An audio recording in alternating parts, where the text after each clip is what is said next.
Fala, meus amigos e minhas amigas, vou começar aqui perguntando se você conhece o Clube dos 27. É um clube que foram uma série de tragédias que aconteceram com essas pessoas.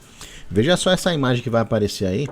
Foi uma arte aí, um grafite feito na cidade de Tel Aviv, em Israel, no país de Israel, né? Em homenagem a esses integrantes aí do Clube dos 27. Você vê aí da esquerda para a direita, Brian Jones, que era do Rolling Stones, Jimi Hendrix, que era cantor e guitarrista, James Joplin, cantora, Jim Morrison, esse de verde aí, que era da banda The Doors, o Jean-Michel Basquiat, artista plástico, tá em marrom. O penúltimo aí todo mundo conhece, né? Que era o Kurt Cobain, da banda Nirvana.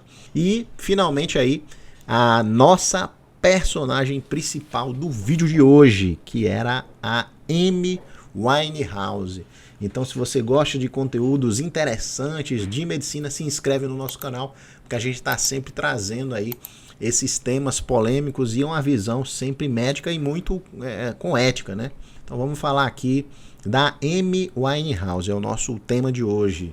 O que é que essas pessoas aí têm em comum desse clube dos 27, né? Histórico de álcool e drogas. Infelizmente, todos eles morreram aos 27 anos de idade.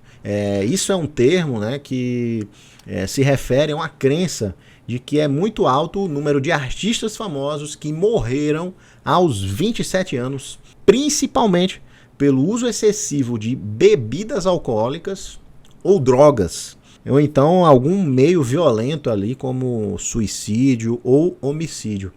Basicamente aí é uma coincidência que acontece nessa idade aí, ninguém sabe porquê, né? E é algo muito, muito ruim, né? Muito negativo para esses artistas. Existem outros músicos que também faleceram nessa idade, e são muitos, né? Inclusive. Esses daí são os mais famosos. Esse aqui, pessoal, é um vídeo importante, porque a gente deve falar muito sobre o problema do vício em substâncias tóxicas, sejam substâncias ilegais, como são as drogas, né? Ou então o álcool também, que não deixa de ser uma droga, né? O uso indiscriminado delas, e assim, elas são muito destrutivas para as pessoas que desenvolvem os problemas que trazem essas medicações, essas drogas para a saúde, podendo culminar até na morte dos indivíduos. Vamos falar da Amy Winehouse, né? Infelizmente é um fato incontestável. A gente sabia que ela tinha problemas com álcool, e eu digo mais, muitas vezes esses artistas eles acabam caindo no mundo das drogas também por um quadro de depressão junto ali, e no final das contas a depressão leva ao suicídio, ou a pessoa se joga de um prédio, ou ela ingere uma quantidade excessiva de drogas, de medicações e acaba falecendo. Adições, que também é como a gente fala, né? Quando a pessoa é viciada em alguma substância, são enfermidades, tá? São doenças que afetam diretamente as emoções e criam na pessoa a condição de dependência àquela substância. E é uma dependência química, certo? É uma dependência que, se aquela pessoa quiser parar de usar a substância, ela não vai conseguir, muito provavelmente, porque o corpo dela vai começar a trazer manifestações ruins e ela tem que tomar uma dose mais uma vez para ela ficar normal. É como se o uso abusivo de alguma substância representasse a única válvula de escape para aquela pessoa. Infelizmente, como todos nós sabemos, todas as drogas legais ou ilegais trazem enormes prejuízos aí para a nossa saúde mental, para a nossa saúde física.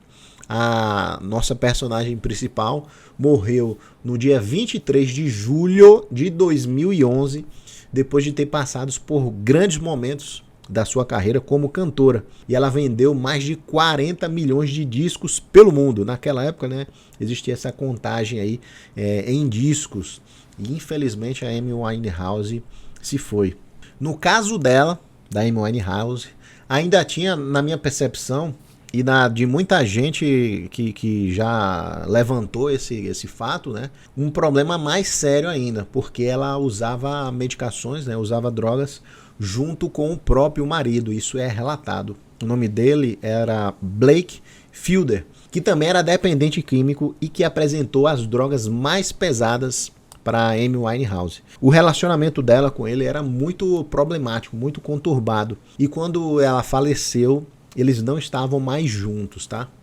Antes do relacionamento com esse rapaz aí, os primeiros sinais que a Amy Winehouse deu, que enfrentava problemas desse tipo, foi já depois do lançamento do seu primeiro álbum, olha só, desde o começo da carreira dela, né? Quando ficou mais de 1 ano e meio sem compor nenhum material. Ela não conseguiu produzir nada depois desse primeiro álbum e não conseguia fazer nada para o segundo, devido, ela relatava que era um bloqueio criativo e sofrimentos pessoais, né? Como a perda da avó dela, a quem ela era bastante apegada, uma rejeição sofrida por ela, por esse rapaz aí na época, né? Um trauma emocional, digamos assim, de relacionamento. E futuramente eles iriam se casar, mas nessa época eles ainda estavam ali se conhecendo, se envolvendo.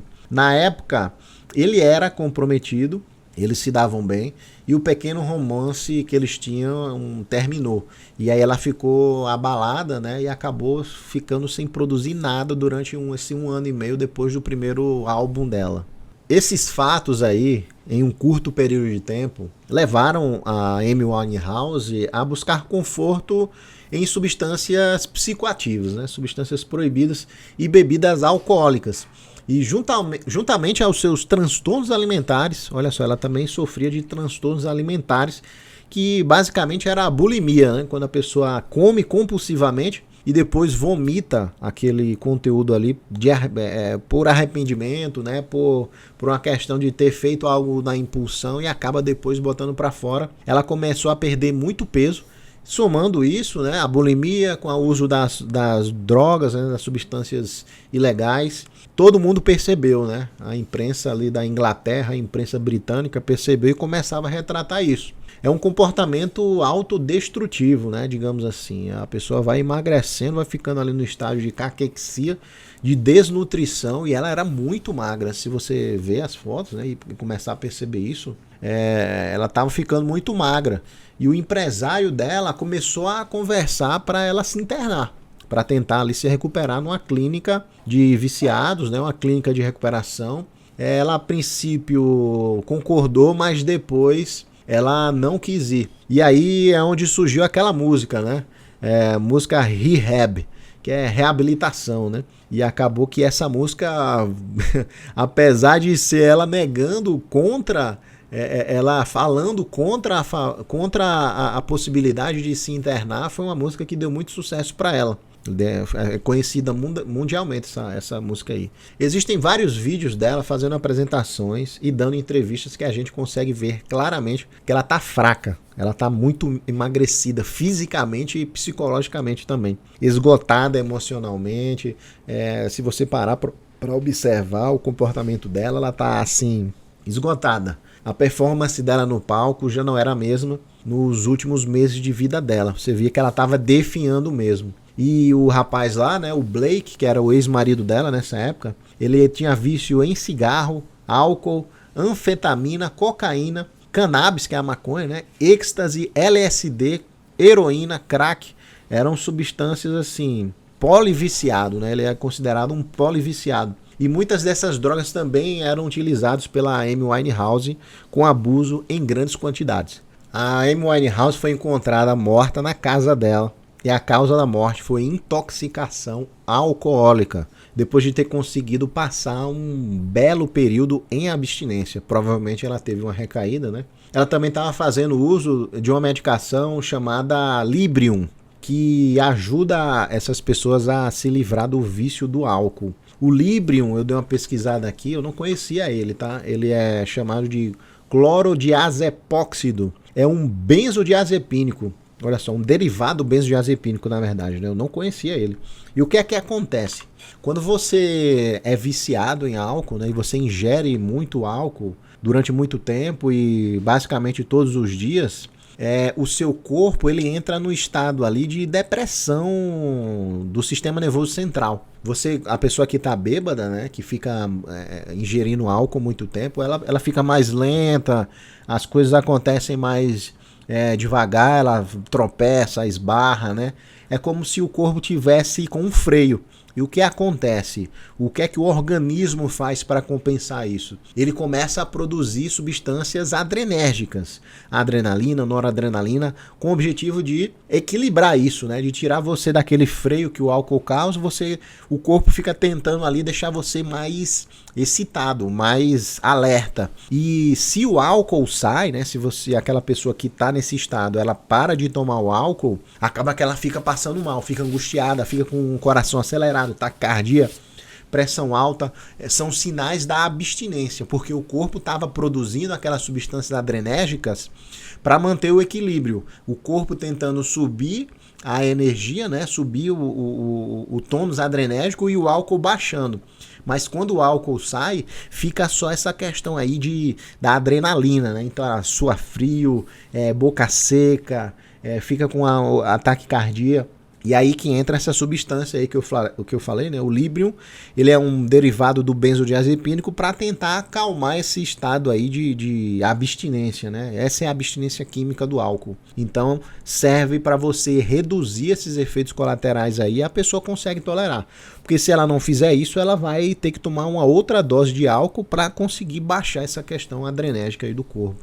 O Librium, que é o clorodiazepóxido ou o clordiazepóxido, também pode ser falado, ele tem propriedades ansiolíticas, já que é um derivado do benzodiazepínico, né? Ou seja, ele tira a ansiedade, levemente sedativas e também miorrelaxantes, de causar um relaxamento ali muscular. O mais forte dele é a parte ansiolítica, a parte de tirar a ansiedade, tirar esse nervosismo. E isso acontece principalmente por ação no receptor GABA, certo? Que é onde os benzodiazepínicos agem. Todos eles agem no receptor GABA. Eu queria chamar a atenção de vocês, ó, vamos colocar na tela aí, um frasco, né, de clordiazepóxido, e a bula dele diz assim, ó, os pacientes devem abster-se de bebidas alcoólicas, pois as reações individuais são imprevisíveis, meus amigos. Então, o que é que deve ter acontecido com ela? Ela devia estar fazendo uso dessa medicação. É uma medicação que não deixa de ser um sedativo, né? Um benzodiazepínico, para tentar controlar aquela questão da ansiedade. E somando-se a isso, ela teve uma recaída e acabou ingerindo uma quantidade excessiva de álcool. E aí juntou essa medicação com a quantidade excessiva de álcool.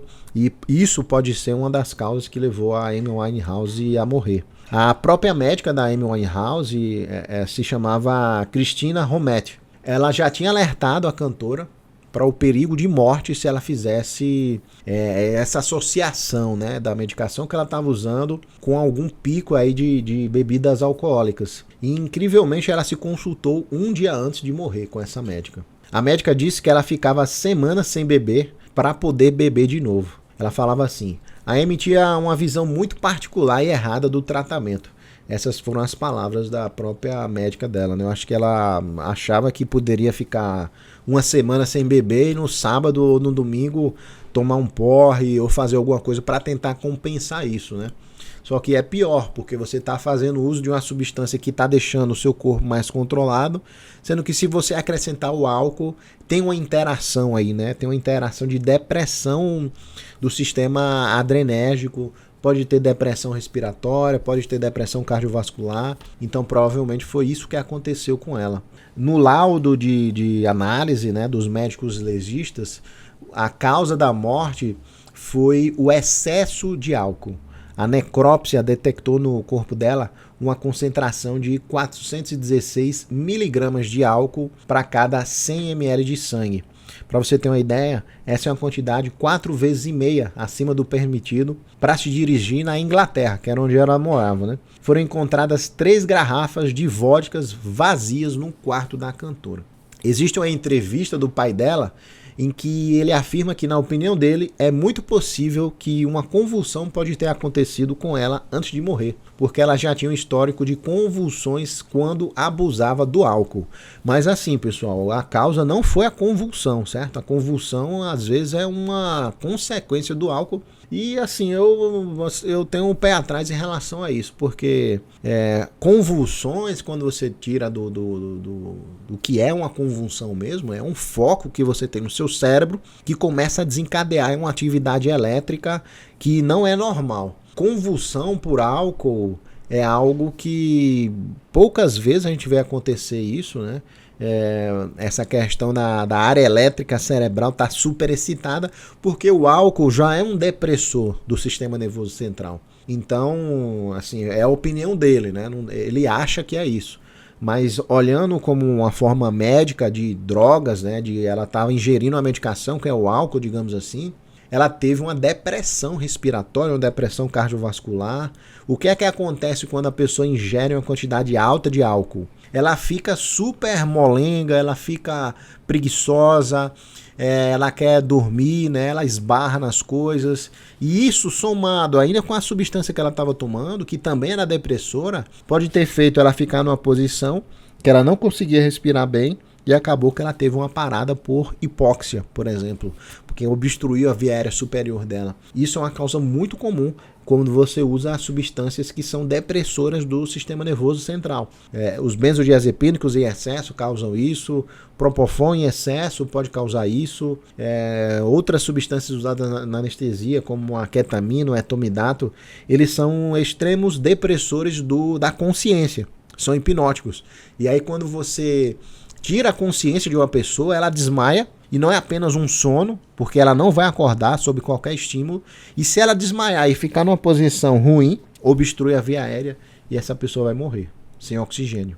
Talvez assim, num excesso de álcool, né, num grau ultra avançado ali de intoxicação e de overdose alcoólica, ela pode ter tido sim essas convulsões.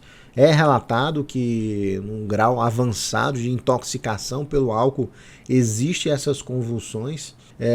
O pai dela pode ter visto ela chegar perto desse grau de overdose aí, muito avançado. E assim, dessa vez ela estava sem ninguém, ela estava em casa sozinha e acabou que no final das contas ela teve essa convulsão, ninguém percebeu, ninguém estava ali para ajudar ela e ela acabou falecendo. Na época que ela faleceu, as pessoas achavam que ela estava com problema com drogas mais pesadas, né, digamos assim. O álcool também não deixa de ser uma droga prejudicial e pesada. Mas o pessoal achava que ela poderia estar usando crack, cocaína, heroína. Só que depois do resultado da necrópsia, ficou esclarecido que ela não tinha nenhuma dessas substâncias no corpo dela. Eram apenas duas, o álcool e o clordiazepóxido, que era a substância usada para tratar o álcool. E olha só como era... Para tratar o álcool, não, desculpa. Para tratar a abstinência ao álcool. E olha como é perigoso isso, né? Porque assim, você é uma pessoa que... Imagina que existe uma pessoa que está viciada no álcool. Ela quer parar de beber. Sendo que se ela parar de beber, ela vai ficar naquele estado adrenérgico, né? Suor frio, taquicardia, coração acelerado, né? Que é a taquicardia. E ela toma uma substância, digamos que é isso aqui, para diminuir isso. Só que se ela tomar o álcool, se ela tiver uma crise, uma recaída, ela vai tomar uma substância que vai deprimir mais ainda. E é aí que os problemas acontecem, né? Por isso que existem substâncias que não podem ser associadas com o álcool, senão geram um efeito depressor aí potencializado. Você tem uma noção, a OMS, né, que é a Organização Mundial de Saúde, fala que só no continente americano o álcool é responsável direto por 85 mil mortes por ano, exclusivamente pelo álcool. E é fator agravante de outras 300 mil mortes, olha só. É um número impressionante. Fica esse alerta aí, meus amigos e minhas amigas, além dos malefícios do álcool, a combinação dele com outras substâncias que pode ser uma coisa pior ainda. Sobretudo as substâncias controladas, né? Como essa daí, que é uma medicação depressora. E aí elas influenciam no sistema nervoso central e isso é um grande perigo.